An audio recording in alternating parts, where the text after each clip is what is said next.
Welcome to my class students. We are doing English moments and this is the chapter in the kingdom of fools. हम इसके question answer कर रहे हैं. Now page number 27. Think about it. What are the two strange things the Guru and his disciple find in the kingdom of fools?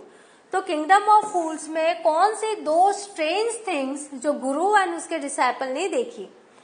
The two strange things that the Guru and his disciple observe in the kingdom of fools are दो strange things जो guru and disciple ने observe किया in the kingdom of fools वो हैं everyone sleeps during the day, हर कोई सुबह सो रहा है, and carry out their work at night, और अपने काम वो रात को कर रहा है.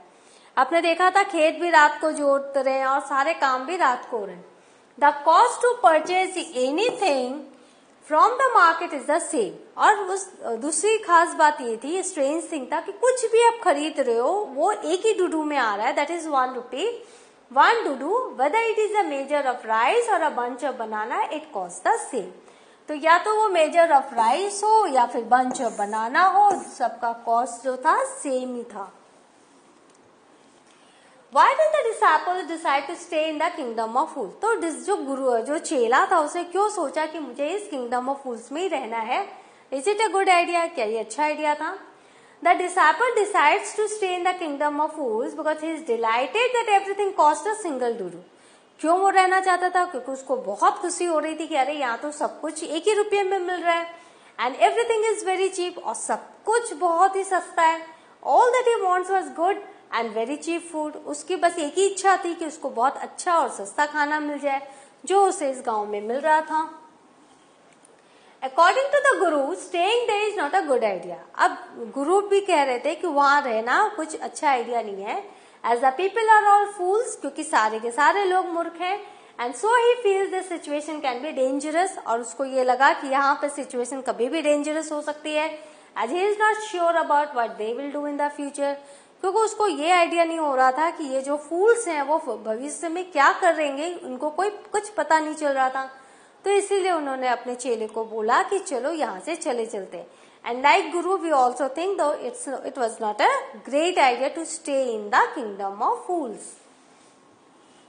Name all the people who are tried in the king's court and give the reasons for their trial. तो जितने भी लोग आए थे राजा के दरबार में, उन पे ट्रायल चल रहा था, उन पे केस चल रहा था, तो कौन कौन थे? Following people are tried in the king's court. The merchant whose house is burgled, वो व्यापारी जिसके घर में चोर घुसा था.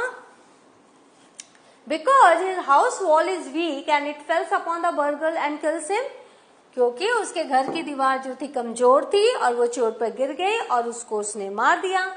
The brick layer who has built the wall, वो ब्रिक लेयर जिसने वो वॉल बनाई थी.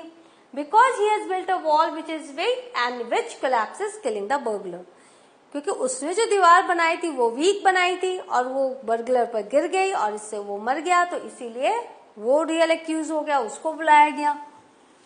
द डांसिंग गर्ल, वो नर्तकी, because she had distracted the brick layer with a jingling anklets, क्योंकि उसने ब्रिक लेयर को डिस्ट्रैक्ट किया था अपने जिंगलिंग बजते हुए एंकलेट से by walking up and down the road, और रास्ते पे वो बार बार आ जा रही थी. Where brick layer is laying the wall, जहां पर वो ब्रिक लेयर काम कर रहा है. द गोल्ड स्मिथ, फिर गोल्ड स्मिथ को बुलाया गया. Because he doesn't complete the dancing girl's order on time, क्योंकि उसने डांसिंग गर्ल के ऑर्डर को कंप्लीट नहीं किया. And so she has to go to the goldsmith a dozen times, और इसीलिए उसको उस गोल्ड स्मिथ के पास दर्जनों बार जाना पड़ा. और इससे क्या हुआ, ब्रिक लेयर जो था वो डिस्ट्रैक्ट हो रहा था. The merchant whose house is burgle second time, फिर से उसने क्या कहा कि एक मर्चेंट था, धनी व्यक्ति था जिसके घर में शादी थी, और उसका ऑर्डर पूरा करने के लिए वो इस डांसिंग गर्ल का ऑर्डर पूरा नहीं कर पाया था, तो उस मर्चेंट को फिर से बुलाया गया.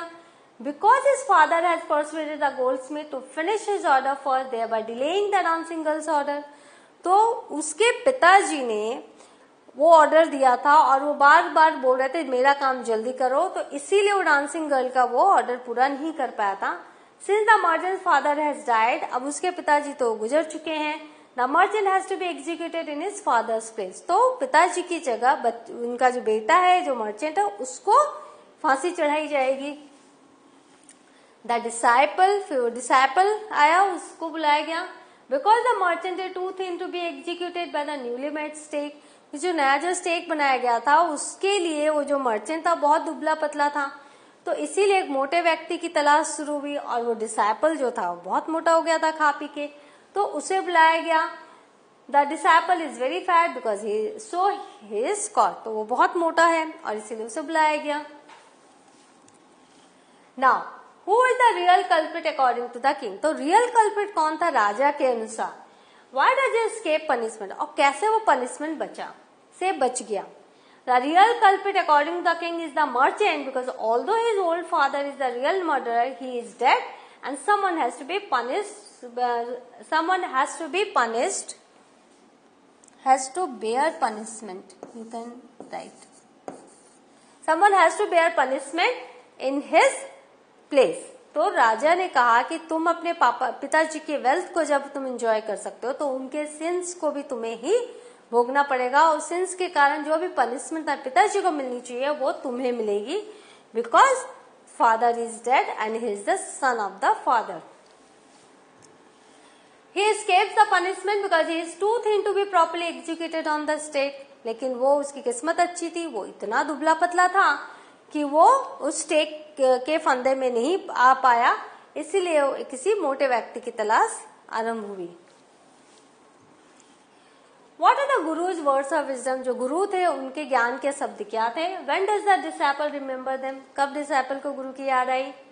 The Guru's words of wisdom are that it is the city of fools. जो गुरु थे वो समझ गए थे पहले ही दिन की यहाँ पर मूर्खों का देश है ये। He advised the disciple to leave the city. उन्होंने डिसाइपल को बोला चलो यहाँ से निकल चलते हैं, because he doesn't know what they will do next, क्योंकि उनको नहीं पता ये मूर्ख नेक्स्ट क्या कर देंगे। The disciple remembers this when he is going to be executed. और जो डिसाइपल था उसको ये कब बातें याद आई? जब उसको फांसी दी जाने वाली थी। Now, how does the guru manage to save his disciples' life? अब गुरु ने कैसे मैनेज किया अपने डिसाइपल को कैसे बचाया? The guru tries to confuse the king by expressing his desire to be killed first. तो गुरु ने क्या किया? राजा को कंफ्यूज किया, क्या करके? अपने वो इच्छा बता के कि मैं मरना चाहता हूं पहले। Then to further confuse the king, he tells the story of becoming the king in the next incarnation. और फिर दोबारा उसको और कंफ्यूज करने के लिए जो राजा को गुरु ने बोला कि अगले जन्म में मैं राजा बनूंगा, क्योंकि ये जो स्टेक है गॉड ऑफ जस्टिस है, और अभी पहले जो जाएगा वो राजा बनेगा, तुरंत उसके बाद जो मरेगा वो मंत्री बनेगा। तो मैं अपने साधु संत के जीवन से तंग आ गया हूं, तो मैं अगले जन्म में राजा बनना चाहता हूं, इसलिए मैं पहले मरूंगा। Apparently it may sound like a case of pure lie. हाँ ठीक है, ये जो है बिल्कुल सफेद झूठ है, लेकिन to save your dear ones, लेकिन अपने प्यारे से चेले को बचाने के लिए उसने गुरु ने ये शब्द कहे। But if you go deeper, consciously, unconsciously, the sage is trying to save everybody's life in the kingdom. लेकिन जो सेज था, जो साधु थे, गुरु थे, उन्होंने जाने अनजाने सिर्फ अपने चेले की जान नहीं बचाए, उन्होंने पूरे किंगडम में जो रहीवासी थे उन सब की जान उन्होंने बचाई। Ultimately, he is able to pull everybody out of the misery of living in the kingdom of fools.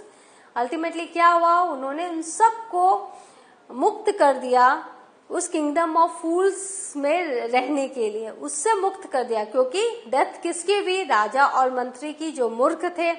और कौन राजा बने? जो गुरु थे, और वो जो डिसाइपल था वो राजा और मंत्री बने।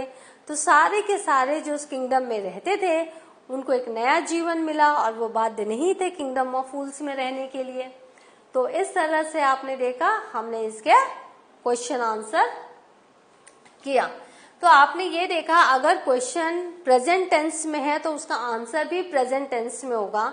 आपने यहाँ पर देखा हर एक क्वेश्चन में प्रेजेंट टेंस कैसे पता चला? क्योंकि जो वर्ब है वो डज है, आर है, इज है, तो इससे हमें पता चला कि आंसर भी प्रेजेंट टेंस में लिखना है। और जब हम प्रेजेंट टेंस में लिखते हैं तो जो सिंगुलर है, थर्ड पर्सन सिंगुलर, उसमें वर्ब के साथ एस ई एस लगाते हैं, और जो प्लूरल है उनके साथ आर लगाते हैं, सिंगुलर के साथ इज लगाते हैं। इन सारी बातों का आपको ध्यान रखना है और ये आंसर उसी हिसाब से लिखे हैं। हालांकि जो चैप्टर है वो पास्ट टेंस में है, तो when you are getting question in present tense you can not write as it is the answer as it is given in the chapter, you will have to follow the tense of the question, और यहीं पर आपके marks जो है वो very करेंगे, मतलब कम और ज्यादा होंगे। अगर आपने ध्यान दिया टेंस का तो आपको पूरे मार्क्स मिलेंगे, अगर आपने टेंस का ध्यान नहीं दिया तो शायद आपके मार्क्स कट जाएंगे। यहाँ पर चैप्टर खत्म होता है। हमने इसका समरी देखा, डिटेल समरी, हमने क्रिटिकल एनालिसिस देखा, हमने क्वेश्चन आंसर भी देखा। आपको मैं ये बता दूं, आपके जो एक्सट्रैक्ट बेस्ड क्वेश्चन है वो चैप्टर के अंदर से आएंगे, तो आपको चैप्टर पूरा पढ़ना है। और जब आप चैप्टर के अंदर से जब ये क्वेश्चन आएंगे तो हमारा जो क्रिटिकल एनालिसिस और डिटेल समरी है वो आपकी मदद करेगा आपको वो आंसर लिखने के लिए।